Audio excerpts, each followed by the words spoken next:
All right, I call the meeting to order, and we will proceed with the facilities meeting.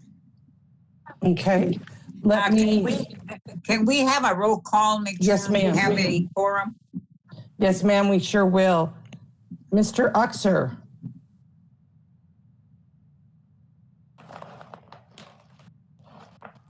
Here. Mr. Uxer. Ms. Sanchez. Here. Mrs. Robles. Here. Dr. Graham is not on the line. Ms. Nájera. Here. Ms. Pena. Here. And Mr. Haggerty will also be joining us later. All right. So, if there is a public comment. Yes. Okay, then we will, we invite the public to join at any time. Pam, can you give them please the number to link to our meeting? Yes, ma'am. A Facilities and Finance Committee meeting of the Board of Trustees of the El Paso County Community College District will be held on Wednesday, February 24th, beginning at 4 p.m. This meeting will be held by video teleconference in light of state and local emergency directives regarding COVID-19. The teleconference audio can be accessed by dialing toll-free number 1-844-621-3956 and enter access code 120-786-7943 to access the call, and when requested, enter the pound sign. And through audio video feed found at youtube.com/go EPCC.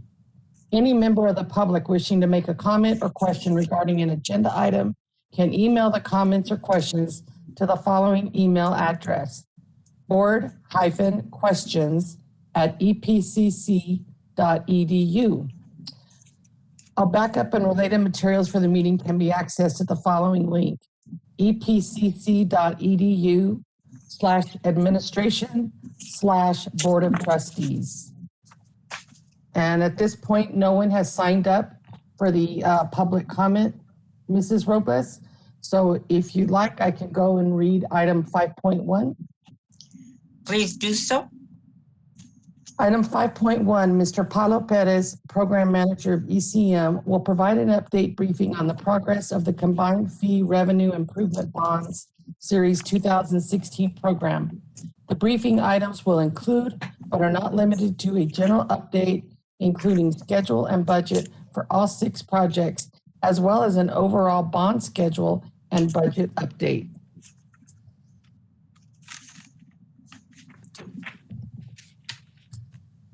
All right, if you're ready to proceed. Yes, ma'am. All right. Make sure are y'all seeing my screen? Can you see my screen? Yes, I can see it. Thank you. Okay, good. Just wanting to make sure. So we'll go ahead and get started then. Good afternoon, Dr. Serrata, Ms. Rebels, and the rest of the board. Good afternoon. We'll start with a brief summary of the Rio Grande and Valle Verde projects. Starting with the Valle Verde, we've done quite a bit of progress since last month, as you can tell by this picture. On this slide, we're showing the exterior northeast corner here on the left, and on the right, we're showing the exterior northwest corner. As you can tell, there's been a lot of skin already applied. This is the 6th floor. On the left is the north end corridor. On the right top here is the 6th floor student study rooms. And this one on the bottom right is the 6th floor cardio lab.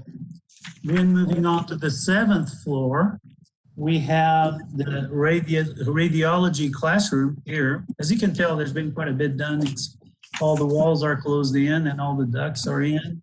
On the right, you have the main, the sim suite corridor is right here. And so the contractor is still maintaining that they will be done by May 10th. We're still feeling it's probably going to be like more like May 31st, but certainly we're hoping that they can achieve that goal, and maybe they will. But in either case, we feel very confident that they will be substantially complete by the end of May. No additional days were granted since last meeting, and no additional. There's no pending days either. So if you follow the track of the plan versus the actual progress in terms of payments, they are basically getting back to close the loop there, and so it looks like by May they will be able to achieve that. So with Valle Verde, it's basically the exterior is done. The only thing we're lacking, and I was hoping to show you this month, but the architect changed a little bit on the finishes, so it'll probably next month. Right here, hopefully you can see my arrow. There's going to be a logo that's going to be like the little cherry on top for the building. It's going to, as you can tell, it looks beautiful, but I think that will really add some more character to it. You can see inside in the lobby, there's these real unique light fixtures inside that I'll have some more pictures to show you, but you actually can see them from the outside. This is an aerial view here of the north side, and on the left, you have the west side, the colonnade. The furniture, we're almost done. They're still lacking a bit in the first floor, but second and third floor are complete. The exterior furniture and the terrace here is complete, as you can tell, and it looks very nice, at least in our opinion. Next is the lobby, and as you can tell, those unique light fixtures really add a lot of character to the lobby, and they have now the glass guardrails are in place, the wood finishes. So it really, this is the part they were the furthest behind. It's really coming together now. The next slide is the flexitorium, and there's a little bit of acoustical panels missing, but they're pretty much 99% there. There's these two large screens on the east side that will be great for presentations. And this here is just this area is I'm sorry, it's the shared workrooms. It's a couple of pictures of the shared workrooms. There's also a huddle area on the left right here. On the right, you can see the chemistry labs, and you can see there's seating. There's not that much seating in this lab, but you can see it's already in. On the left, it's basically a typical office. And on the right is just another computer classroom. This is Judge Haggerty. Does every office have a window? Yes, sir. Yes, sir. This picture here shows the Cisco lab, and the left shows inside the lab, and on the right, we're in the hallway looking in. And you can see on the right, there's the server room on the right, and the classroom is actually here on the left, and this is inside. This is just the typical restrooms, how they look like, and also the large conference room on the second floor. So as you can tell, it looks very, very nice. We're still looking at a substantial completion date of March 22nd. It's very slow moving, to be perfectly honest with you. There's a lot of little things they need to finish. As you can tell, everything is like 98 to 100%. The only thing ceiling tile on the first floor is 95% complete, but overall, they're very, very close to being done. We decided to go ahead and this, hopefully you can see my arrow. We're redoing this portion of the road just because he was already pretty beat up, and with the construction got even worse. So we decided to redo this area here. And so that's Valle Verde. As far as the schedule, again, it's pretty much still on track to be done by March 22nd. Again, when I say done, I mean substantially complete. Now going on to safety update, we have 1,000 hours with very minor safety incidents at Rio Grande, and so everything is good. Now, let's project schedule planner.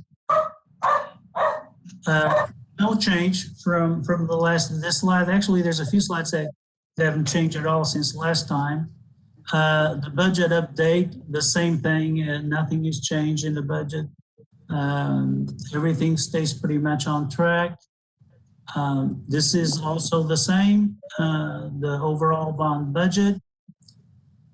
Now, we do have a couple of information items before we cover the action items. The first one is the renaming of Valle Verde Classroom and Lab Building. Basically is as it reads. So Ms. Moe asked me to bring this up for your information at this meeting. And it basically states that the Instructional Deans Committee recommended a name change for the building from STEAM to AST, which stands for Art, Science, and Technology, since they believe it's more accurately reflects the courses in the building.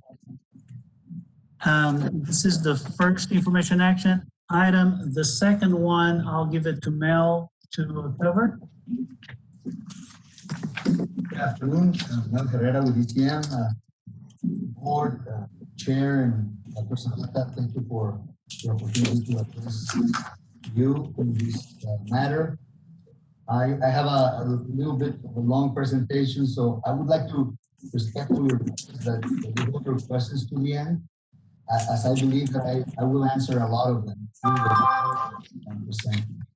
So, wanted to tell you, give a little bit of brief history about the program for some of those board members that joined us since it started in 2016. So ECM was hired to assist EPCC to manage the bond program. The program has grown in size. When we first started conversations, it was about 60 plus million, and now it's at around 1.5. A decision early on was made to spread the work out, hiring 6 different architects and contractors, which of course added management complexity and risk.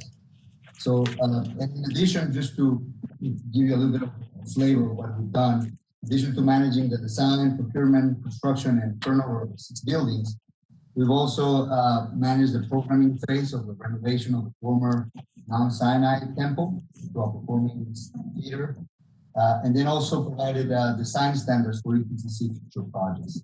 Of course, all this work has been done, could have not been done in isolation. We've done it with your staff, cooperation of your staff, and working together. So the program, of course, has faced significant challenges from the beginning. You know, we've had the unprecedented volume of work from the AEs and construction companies. We then had the oil boom and construction staff shortages. If you recall, prior to the challenges of COVID, we had a really low unemployment rates here in El Paso. Right? Then we had the Hurricane Harvey that caused some delays and material shortages, and of course, we had COVID. Now I'm going to focus a little bit more on the COVID, but we just want to say that despite the challenges, 4 projects have been substantially completed, and the remaining 2 projects are nearing completion.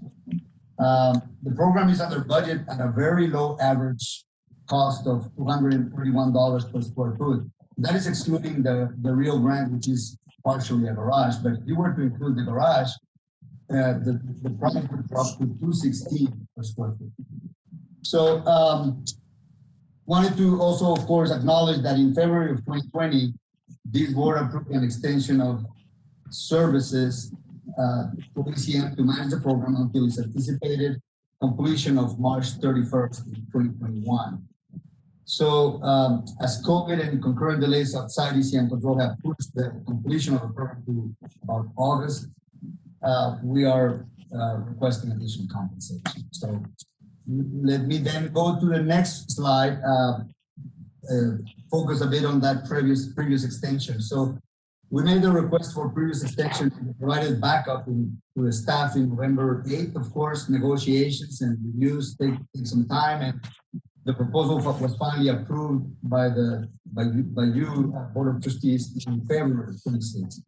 Of course, at that time, in early February or end of February, nobody could have anticipated that the delays incurred when we negotiated the last extensions, that COVID was going to hit us this hard. The next slide shows the backup I gave for the previous extension, and I was careful to project the dates of completion of the project, right? And you can tell on the box within the, I guess, ellipse, or I think it's an ellipse. That box showed that we were projecting to finish in January 21. The next slide gives you a little bit of a focus on each project, right, that we still are working on. Mission Del Paso is working towards final completion. We've achieved substantial. And we thought it was going to be done in May of 20. Valle Verde classroom, June of 20, and then Rio Grande in January. So when we had this extension with negotiations, as a precaution and to allow for any normal delays, EPCC staff requested that we ECM stay on board until March 31st, 21. So that's two months later after our projections. And of course we agreed, and we didn't add any cost to that. So again, this is all more or less the same information, just on a graphical form. The chart on the top shows on the yellow when we were projecting to finish the projects. And of course, then we got hit with COVID basically from March on. And I mean, COVID is still affecting us, and I'll be spending a little bit of time on that. The bottom chart shows you a little bit different information, that the blue blocks represent months that we worked beyond what we thought we were going to have back in February or November of 2019, right? And so we're right now at the end of March or at the end of February, but we're trying to anticipate what's going to happen. So we can show you the additional months, right? So again, we've talked a little bit about, we've talked already about COVID impacts in the past, but I wanted to, out of respect to the board and to put our thoughts together, I wanted to share with you some of the impacts, right, that we've had with COVID. Of course, the first one is the lack of resources. COVID-related cases exacerbate an already challenging situation we had in El Paso with the high construction volume from ISDs to city bond programs and, commercial and transportation projects all over town. We also had this situation where we got hit real bad by COVID. Many companies from out of town decided not to send their crews temporarily, and that affected the jobs. Of course, CDC quarantine requirements, such as distance requirements between workers, causes reduced productivity. And it's really hard to measure this, but it has a real effect. I mean, you picture, people carrying things, together. Now they cannot carry them together, so you have to bring equipment and bring different things. And then of course, loss of momentum, right? Because we have constant interruptions, and mobilizations and demobilizations. I mean, many crews have been hit by one or two guys out there, and so the whole crew has to go and test, and sometimes they're pulled to another job because the other crew at the other job is sick, and so that's been causing challenges. Of course, this is nothing new. We've been reporting to you of COVID impacts, specific COVID impacts on projects, and we copied a couple of 4 slides from the October 27 board meeting, and these are just representatives because they've been happening every month. We also, in the previous board meeting, we share with you that this COVID problem is basically throughout the whole country, and it's really affecting everyone in the construction world, right? I mean, just like it has affected education in an unprecedented way, and people have tried to adapt and make the best out of it. You know, construction is being really affected, and it's been considered as an essential business, except for a few states like Massachusetts. So here we are, right, trying to make it work. And the bad news, I guess I have to say is, you know, the COVID, even though we see that the vaccine is happening and we're all excited about that, and we see the end of the light of the tunnel in respects to, I guess, the pandemic, the effects are gonna be with us for a while. Just right now, we did a job in Las Cruces earlier this month. It was an 18,000 square foot animal shelter. And we were really hit back because we had 4 bids, and the bids came out, the lowest bid came at $480 per square foot. And that's unheard of, right? If you recall, I just shared with you that we're working at $232 per square foot. And here is a small project in Las Cruces, an animal shelter, that comes out at $480 per square foot. We're also looking at right now 23% increase in the national average for construction costs, 20% in steel, 25% in lumber. And even though we're, thank goodness, already, you know, I guess, secure on our pricing, this is just an example of how things are being affected and thrown over, you know, in our industry. One of the things that we could still be affected by is the change orders, right? If we have significant change orders, the pricing could be at a premium because of these impacts that we're having. A couple of other impacts, don't want to bother you with everything, but it's all documented here. We've had, of course, delivery of construction materials and furniture and equipment being delayed. We've had delayed responses from architects and engineers. Everybody's working from home, or most people are. And that's a little bit inefficient in some ways. But also the fact that, remember, when we did these jobs and when we designed these jobs, we were at the highest of the ISD bonds. We've suffered from lack of detailing in some of the drawings, unfortunately. This lack of detailing, we picked up a lot of stuff when we did the design review, but it's impossible to pick up everything because a lot of the things just manifest themselves when they're built, and you start seeing interface between different systems, you know, the stairs and the floor that connects to or whatnot. And you start beginning, I mean, you see things that don't work out very well. And again, they could be accepted if you wanted to have a building that is functional. I mean, the buildings are functional, but you still have that aesthetic component that needs to be improved on. And so that's caused some situations where we extended the project because we wanted to have a pretty outstanding building that you're paying for, you deserve. So that's manifested itself in change orders after substantial completions. And I'll give you a couple of examples there. And again, because of the heavy workload and the architects being, you know, not working together and all these things, there's been a delay in responses. And even the city inspection services, right? I mean, they have a limited number of folks, and they get a couple of them sick with COVID. There goes our efficiency in inspections, and so we have to wait, right? We have to wait to proceed with the continuous work because it's delayed. So next slide, please.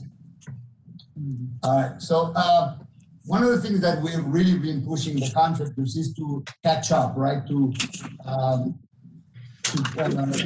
crush the schedules, to bring more people in, to work over the weekends. And so we've tried, and we've tried to the best of our abilities. You know, we use all the best practices, being good cops, being bad cops, pushing them everywhere. But really what is happening is that the region itself is not allowing contractors to catch up. I mean, this is evidenced by some of the project delays that we see across the region. And I put a couple of examples here from EPISD, Texas Tech, UTEP. You can see the delays are, 8 months, 17 months, 16 months. And then they've also had to make compromises with regards to how much they finish on projects, right? I'll give you the example of Texas Tech. I mean, they had to decide to shell 30% of the building. This is one big building that is, right across UMC. It's about $85 million. And they had to not finish 30% of the project, not equip it, not do the interiors because they couldn't afford it. So that tells you kind of the problem, right, that we're having regional. It's not just EPCC projects that are struggling. Also wanted to say that most of these projects have bigger firms working for them, and they're even using CMR, which allows the contractors to pretty much handpick their selected subcontractors and charge the clients more. I mean, these projects are way more expensive than ours, and they're still being delayed. So and they're having couple of other, I don't want to get too much, but a couple of other reasons. There's been a problem with some adversarial relationships between the general contractors and small local subcontractors. We, of course, don't want to touch these issues because they don't pertain to ECM and they don't pertain to the college.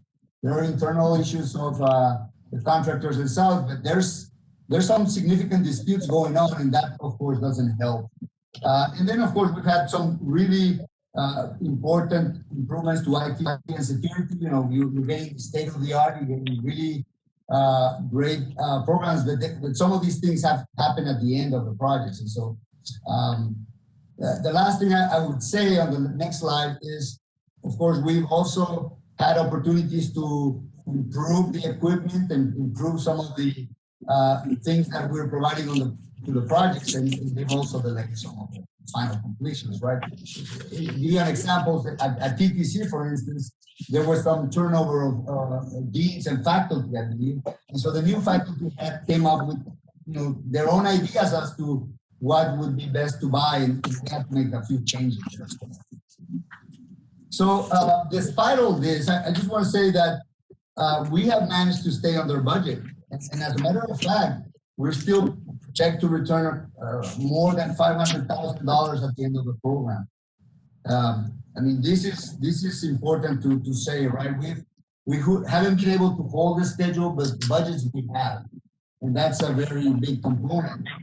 We're also expecting more than $150,000 in liquidated damages on all the projects.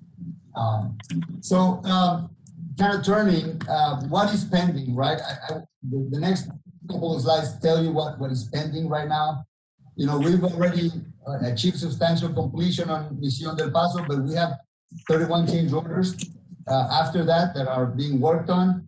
We're also helping the college with a couple of warranty items, and then, of course, the closeout. One of the things that we do that is significant is that we have a management of the budget.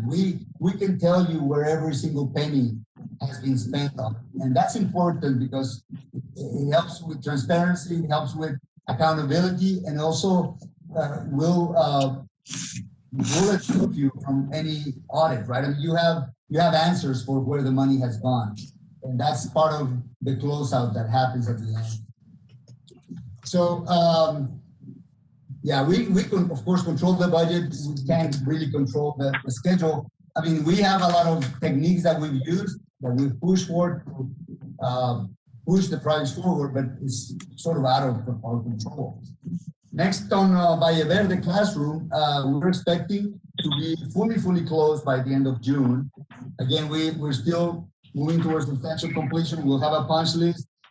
We believe a moderate amount of change orders. I mean, there will be a few things, but I think that we've the teams have really have had an opportunity to look at a at a very finished product already, and we don't anticipate too many changes. Then we'll have the final completion and the budget closeout.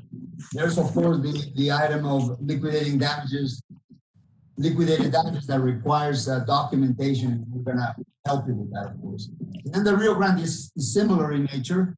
We'll have the expected May 10th substantial completion. We'll have the change orders, again, a moderate amount. We're still going to be working with installation of the furniture and equipment for July. Then we'll have the final completion and closeout. So I guess I'm about to close. Just wanted to give you a last slide. By the way, the first and third bullet are repeated, but that's okay. So the first bullet says that basically, since our previous proposal, the completion has been substantially impacted by COVID and other delays, which are outside of our control. Again, we're your owner representative, and basically we have the same hammer that your facilities group would have. Would they be managing the same contracts? I mean, we have the contract to go by, but we cannot control contractors, subcontractors to every degree. I mean, we have discussed and we know what the remedies are. We could fire contractors, we could sue contractors on your behalf. We could, of course, apply liquidated damages, and then we can work collaboratively with them to get the job done, which is a lot of what we've done. Again, we have performed and continue to perform for program management services per contract. I mean, we're serving as your owner rep. We're managing the design, procurement, and construction of 6 beautiful buildings, coordinating the work of many stakeholders, and many of them on your side, and then others that are on the permitting agencies and utility companies and whatnot.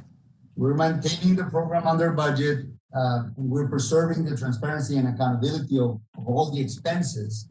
And of course, we're reporting to you and staff and board of trustees. I mean, we have a very close coordination with staff.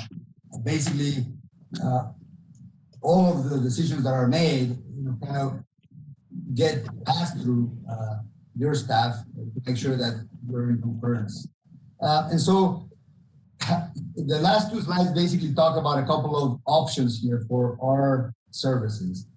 The first scenario is basically carrying us through the end, or having ECM stay until the end, which we project to be the end of August. Of course, if there's anything that kind of just lingers after that, we would stay around for that, but that wouldn't really be a full-time engagement. It would be more attending some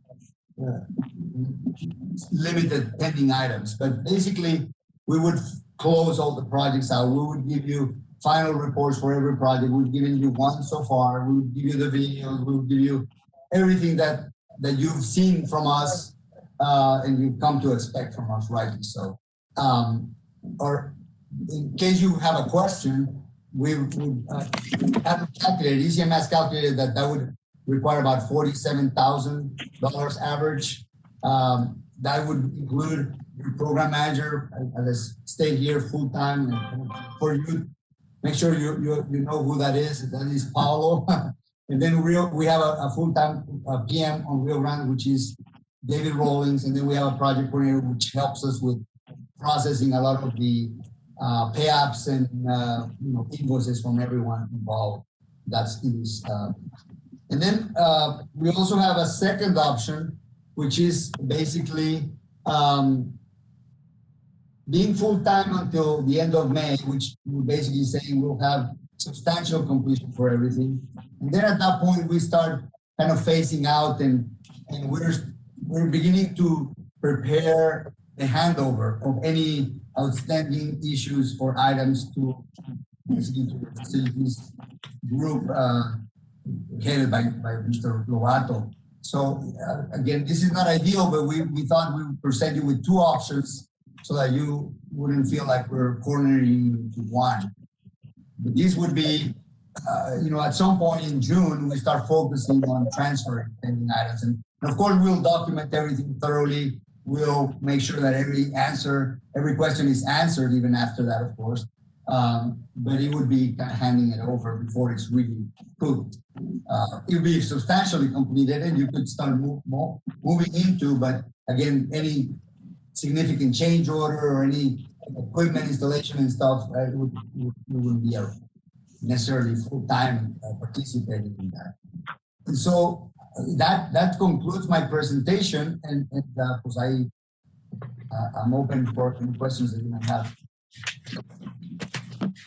I have one question. This is Judge Haggerty. How much money do these subcontractors and contractors receive in COVID money for to cover their unemployment and all that? How much money did they get from the government? That I don't know, sir. I understand that there was a CARES Act and people submitted requested for loan, had a loan application, all that stuff. Some of those are loans, some of those maybe for given, but we have no information about what any contractor. I mean, you're giving me a lot of excuses why they're not finished yet. And I get it, COVID, but the government was dishing out monies, and if they were receiving money, why would they work if they were getting all this money?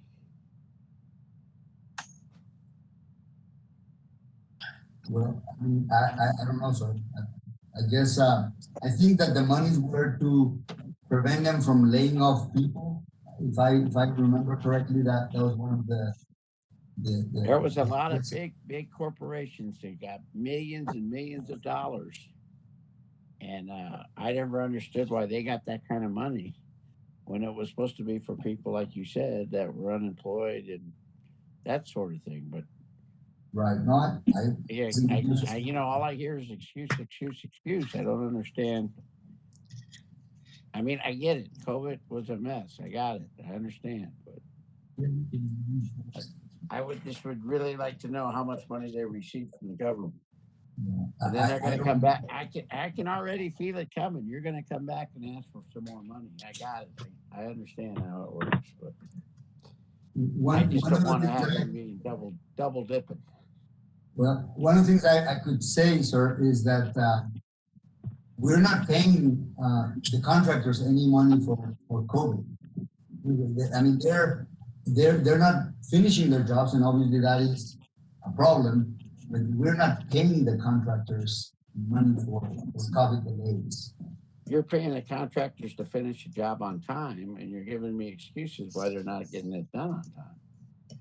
And if they're receiving money from the government that could have hired all these people who are unemployed, I have a problem with that. I have a problem with that. I understand. Are there any other comments or questions at this time? Yeah, Ms. Robles, this is John Uxer. Yes. I have more than one.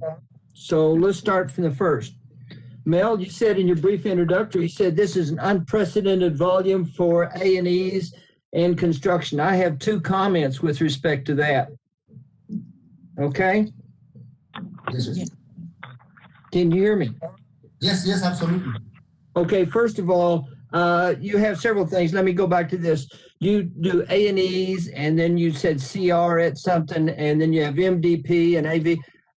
You know, in a general presentation like this, if we're not up to speed in that we don't see this stuff every day, I think it would really help if you wind up spelling those things out rather than doing that. You reference BH or HB not getting this, and AV at MD. Oh, we know audiovisual, but you have to stop and think about that. And so we're losing track. So when you make a presentation, spell out this thing instead of using just the letters or the acronyms that y'all are used to. Okay, number one, on the brief history, you say this is unprecedented volume of work for your A&Es, which I think is your architects and engineers and construction companies. But when we sit there and start going into this, what kind of commitment do you get from the people when they're bidding on? And what bothers me about this is that we say there we have, we talk about the architects, engineers, and they start talking about the subs and they bid that.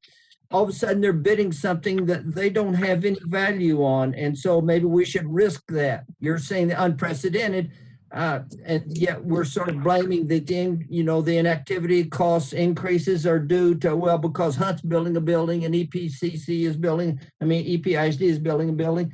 Really, the word unprecedented, I think, should be said, we didn't risk it enough.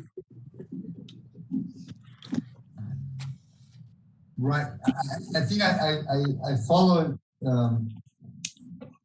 I guess what I attempted to say, and I apologize for the acronyms. You're right. We should have vetted this a little more. But part of the challenge with what has happened, and I'll give you an example of the architects. You have a limited number of architects here in town, which is basically, a group of architects, and so they didn't turn work down basically, and so they kept just getting more work. We try to put a lock on this when we bid the jobs for the architects. When we did the request, the procurement, the request for qualifications, we basically told them, if you're going to bid for more than one project, you have to provide us with a different staff that will design those projects, right? So that you don't have the same people working on two projects concurrently, because that is a problem. But again, we had no control as to what they were getting from EPISD, YISD, and even the city. So that is a challenge that we couldn't really manage.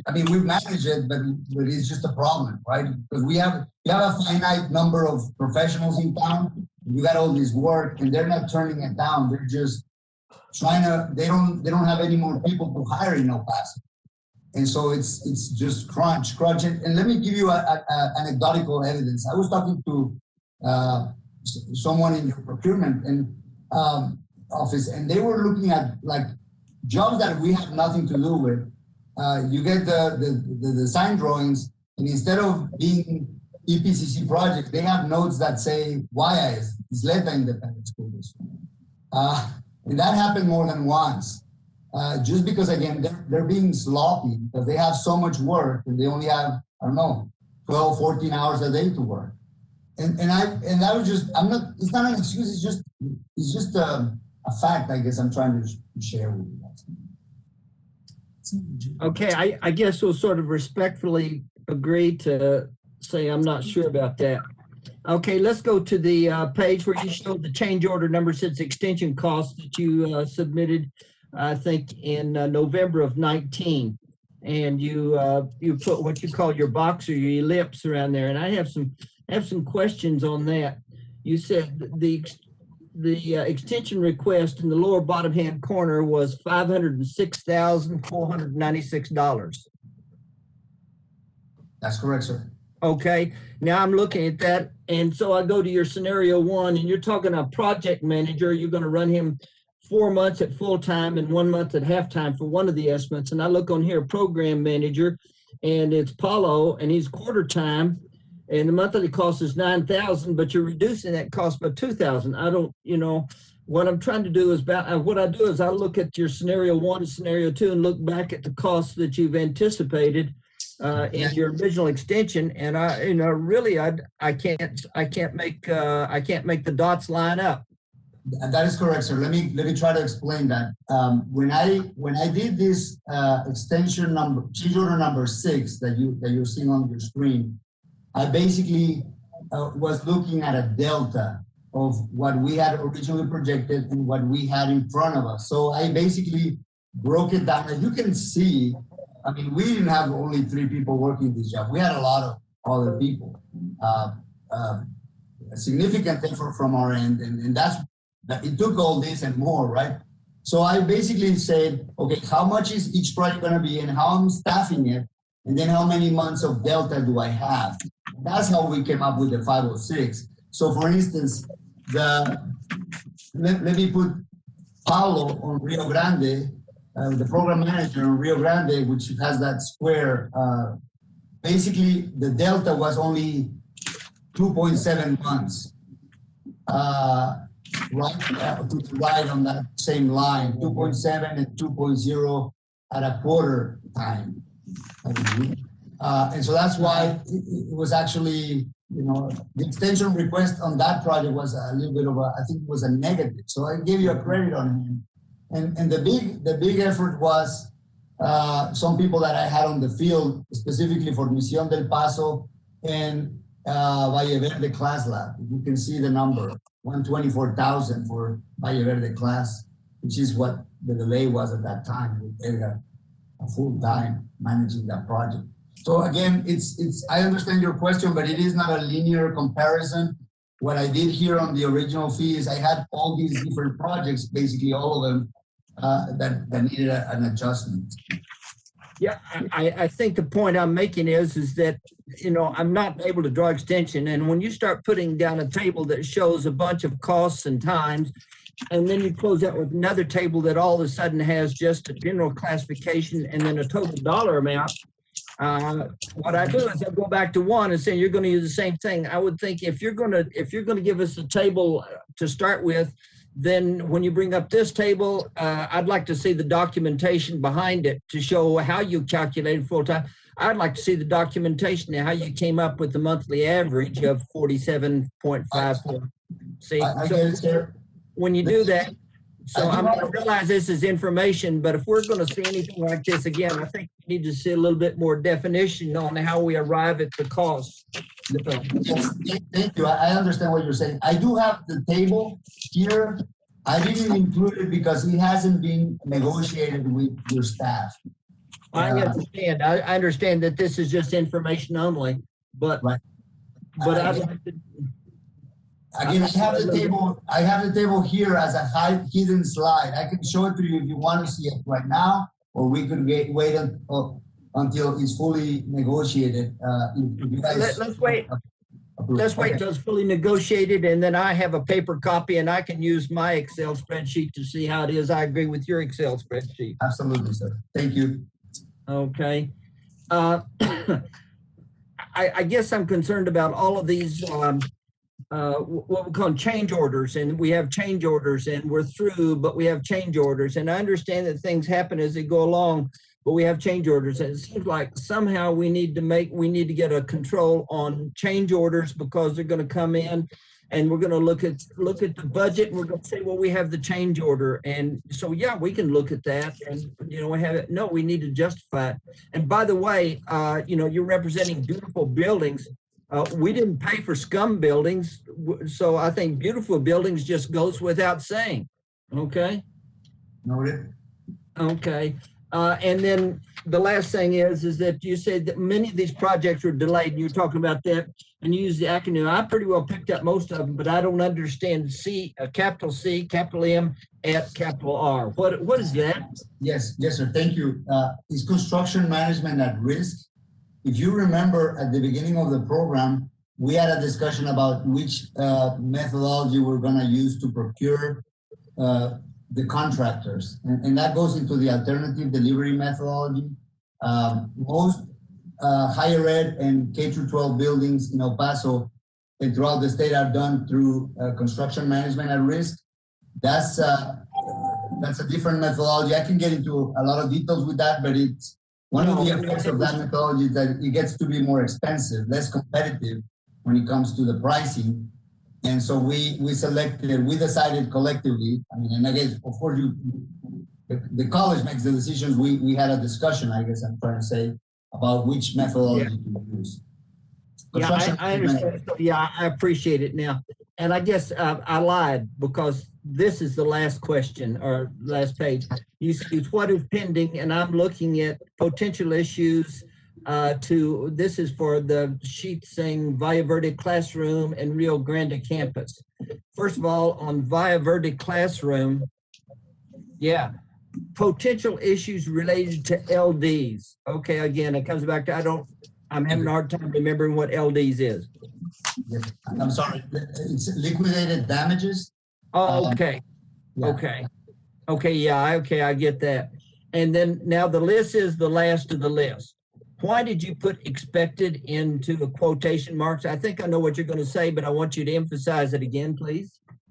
Well, again, the contractor is stating May 10th. We believe it's May 30th. It doesn't affect the August 31st that we're proposing. That we're estimating. Yeah, well, you need to put the August 31st in quotation in marks too, by the way. Okay. I am through now. Okay. Thank you, sir. Are there any other questions or comments? Okay, then we go to the action items. Thank you very much. Yes. I'd like to note now, Mrs. Robles, that Mr. Haggerty joined the meeting at 4:09 p.m. and Dr. Graham joined the meeting at about 4:12 p.m. So I believe Mr. Haggerty can assume the role of chair once again. And I will go ahead and read the first action item. It is item 6.1, discussion and action to approve the award of a contract to Shelby Distributions in an amount not to exceed $522,752, which includes a 10% contingency for the purchase and installation of furniture for the Rio Grande Classroom Lab Garage Building Construction Project. The contingency will be added to the contract only if needed and at the sole discretion of the college district. This purchase shall be conducted by Education Service Center Region 19 contract number 15-7186 in compliance with Texas Education Code Section 44.031 and Texas Government Code Chapter 791. Sorry, Pat, I made you. Yeah, sorry. Okay, we can go on this one. I'd like to go back to the presentation item. I just feel like we needed to tie that up a little bit. But we can go ahead and proceed with the vote on this one. I heard a motion to approve, but I'd like to go back to 5.3. Sorry, I was late in jumping in on that. No, that's okay. The 5.3 was not submitted as an action item at this meeting, so it's for discussion. Right. I had some discussion points. Thank you. Okay. Yes, ma'am. But we got a vote on. We got a motion on the floor for 6.1. Second the motion. Any other discussion? Call the question, Pam. I believe that Mr. Perez has some comments about the furniture that he'd like to present, if the board would like to hear that. If he has something to add that we should know about. Yeah, for $500,000, that'd be good to hear. Sure, I'll be glad to do that.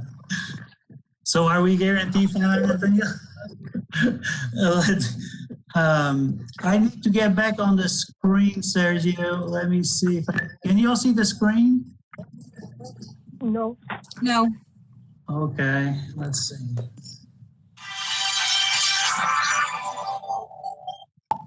Can you all see it now? Yes. Okay, good. All right, so proceed with action item. Pam already read the action item. And this is just a sample of the furniture that we'll be having. By no means it's all the furniture, but it just give you a flavor of what we're gonna have in the building. This is the typical furniture. And this was all selected, by the way, with recommendations from the interior designer, but it was selected by the dean, the faculty, and the staff. There were several meetings where they selected this furniture. This is more to give you an idea what we'll be having. This is in the criminal justice courtroom. This is the shared building conference room. The student areas in the 6th floor lobby, and then on the 7th floor is similar, but just different colors. This is the cardio area. And so I'm just going to give you a very brief description. How we're going to pay for this and the impact on the budget. So if you indulge me, I'll go ahead and cover the equipment as well at this time. which is the next action item. So right now, I enlarged this area here, the furniture and the contingency area, so hopefully you'll see it a little bit better. And what's important to stress on this is that we're not adding a penny to what's already budgeted. If anything, we'll actually have, we'll still have $418,000 left to FF&E contingency.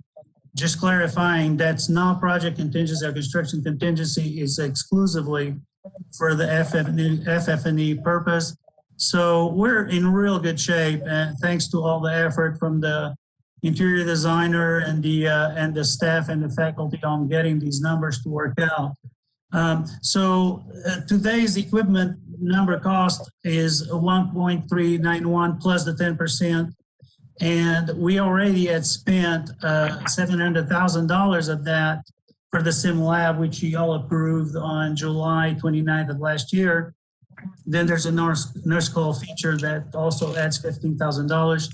So basically what we did, we took funding from furniture, applied equipment. The equipment was definitely much more important to the faculty and staff. And so after all is said and done, we get all the furniture they wanted, we get all the equipment they wanted, and we'll have $418,000 left for any additional furniture or equipment they may require.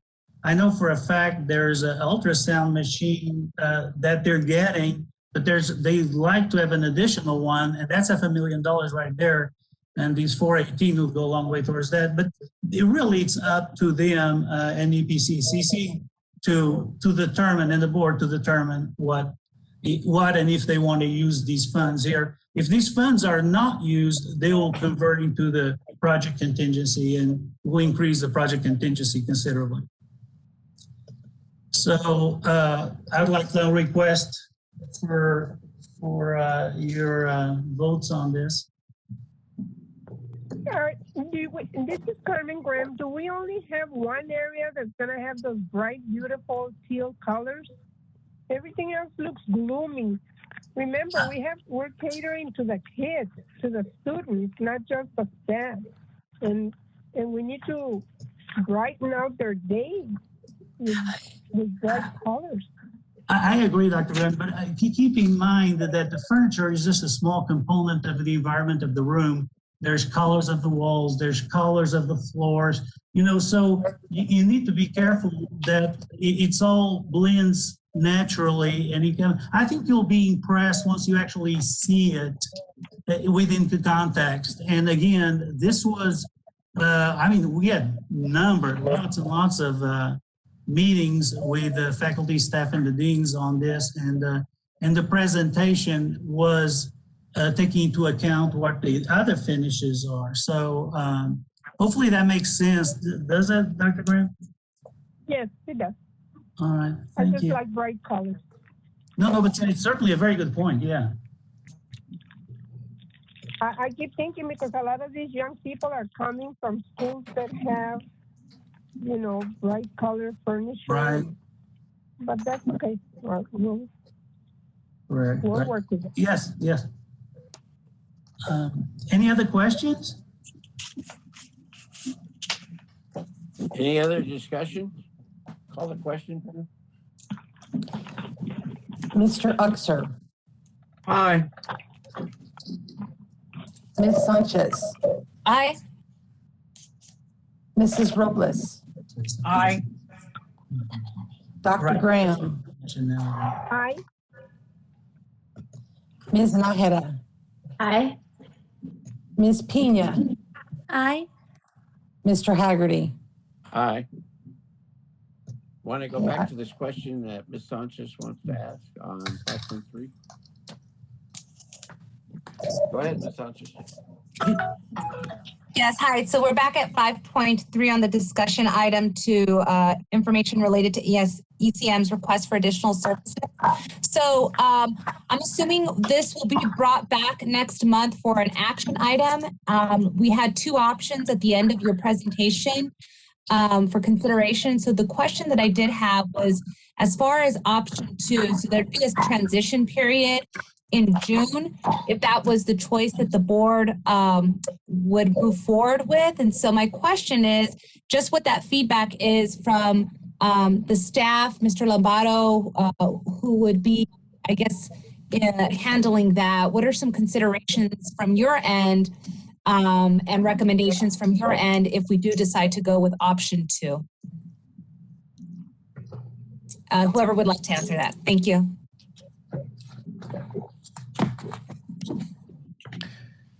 Ms. Sanchez, I'll begin and then ask Mr. Lobato to weigh in. We as a staff, in order to conclude the program, fittingly believe that option 1 would be the one that we would recommend to the board, just so that we had a full-time program manager throughout the summer, and that we had also the Rio Grande campus covered for the bulk of the time as well. We just feel that it would put us in a better position to complete the projects and complete them to the expectation of the board. But I'll let Mr. Lobato weigh in as well, ma'am. Thank you. Thank you, Dr. Serrata. Yes, Mr. Gallardo, Ms. Shaughnessy, and I discussed this with ECM, and we prefer option 1. There's still a lot of work to be done, and as we stated during last month's meeting, when we were approached by Park Hill, Smith, and Cooper for additional funds, the ending of the project is it's always the most difficult part. So here's where we need the help. We don't have the staff to pull it off as well as it needs to be done. So okay, our recommendation is option 1. Okay.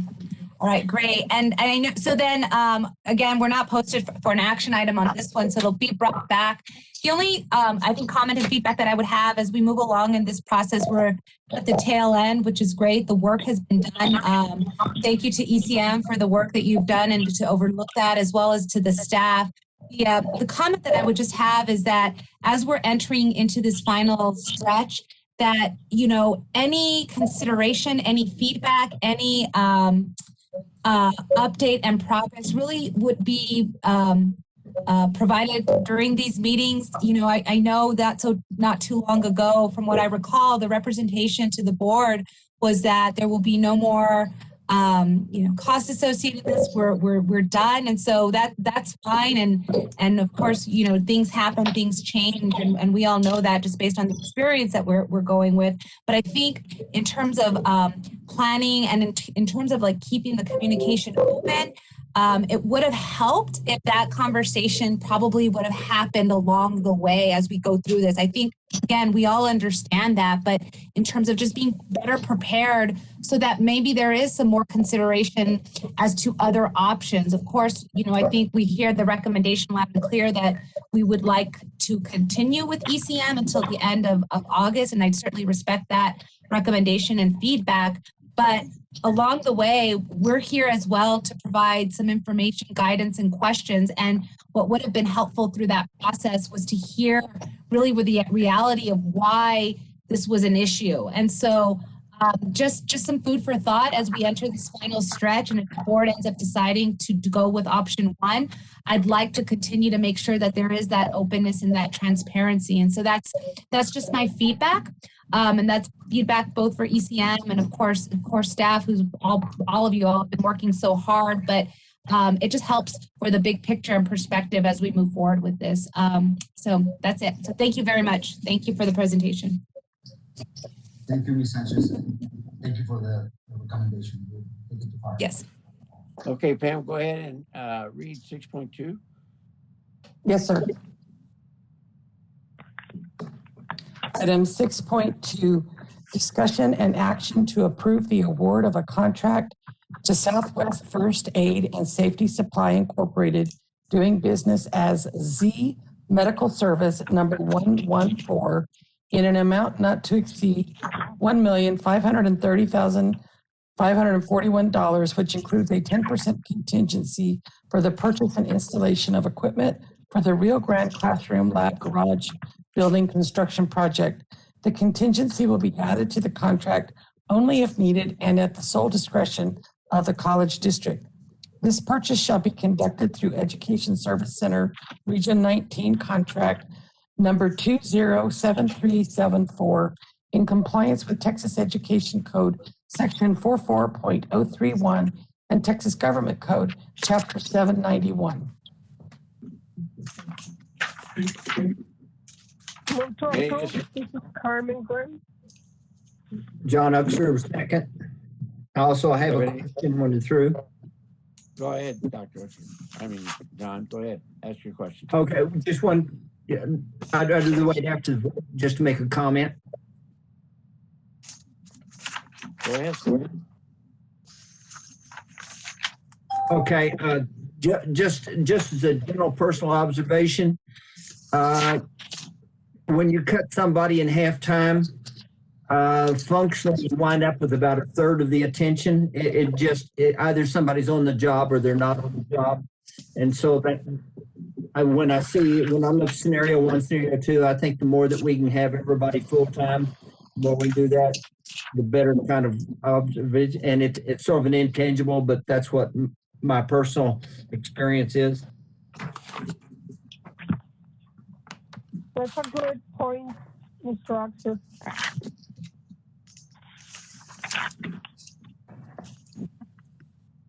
What does that have to do with 6.2, John? Well, that's what I wanted to say. I wanted to make that observation after we voted for 6.2, but you said to go ahead, so I did.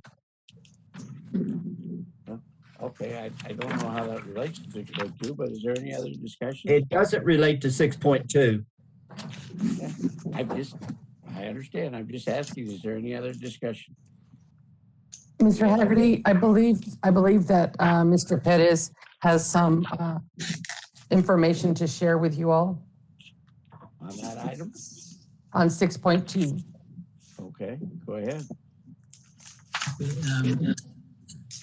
Sergio, can you give me a share, please?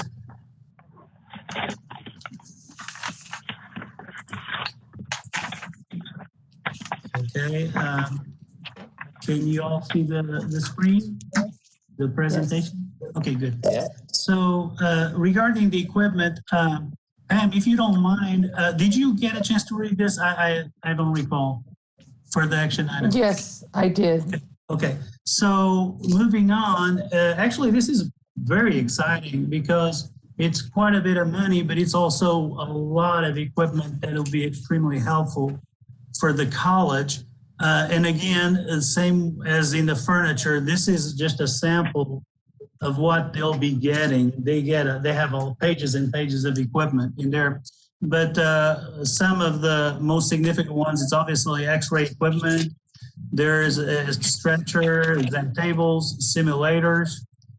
They even have an ambulance simulator, which I thought it was very interesting, where they actually can reproduce what would be happening if you're working in an ambulance.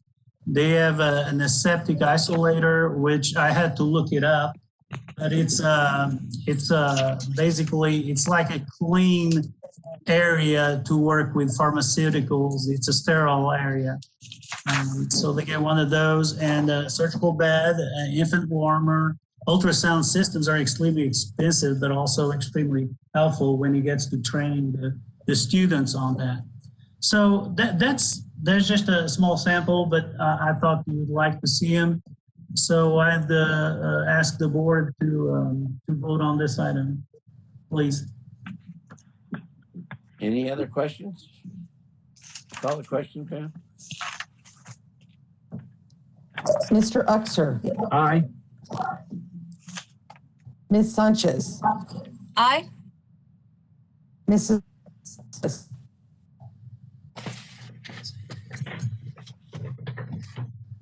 Mrs. Robles, Aye. Mr. Hag, Aye.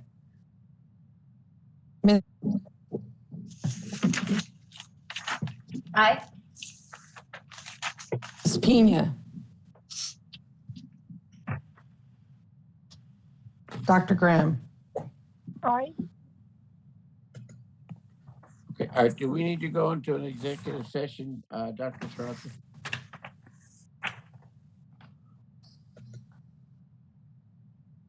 We can, Judge. We do have an executive session item just to make sure Okay, that the board is Go on ahead order. and read the reason,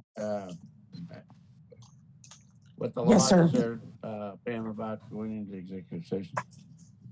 The Board of Trustees may conduct an executive or closed session pursuant to Chapter 551 of the Texas Government Code for one or more of the following reasons: consultation with its attorney to seek or receive legal advice, or consultation regarding pending or contemplated litigation, or for any purpose authorized by law; discussion about the value or transfer of real property; discussion about a prospective gift or donation; consideration of specific personnel matters; discussion about security personnel or devices; or discussion of certain economic development matters. The board may also announce that it will go into executive session on any item listed on this agenda if the subject matter is permitted for a closed session by provisions of Chapter 551 of the Texas Government Code. Any vote regarding these items shall be taken in open session. Discussion regarding certain construction-related agreements for various college products pursuant to Section 551.071 of the Texas Government Code. 5, 4, 3, 2, 1. Okay, the meeting is now reconvened in regular session. The time is 5:59 p.m. We're going to call the roll again. Mr. Uxer, Aye. Ms. Sanchez, Aye. Here. Mrs. Robles, can you hear us? Ms. Nájera, Aye. Ms. Pena,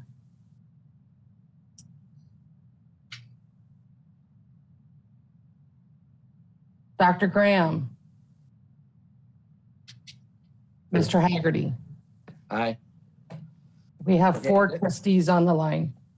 So are we going back to the meeting for the finance and we're gonna adjourn from there and they go to the regular meeting? That is correct, sir. So we'll just need to adjourn from this meeting, and then we will need a 10-minute break before reconnecting to the next meeting so we can make sure that everyone gets on the call. Okay, I make a motion, we adjourn and we will meet back at 6:10. Second? All in favor of All in adjourning? favor? Aye. Aye. Aye. Any opposed? Thank you. Meeting is adjourned. See you back at 6:10. Thank you.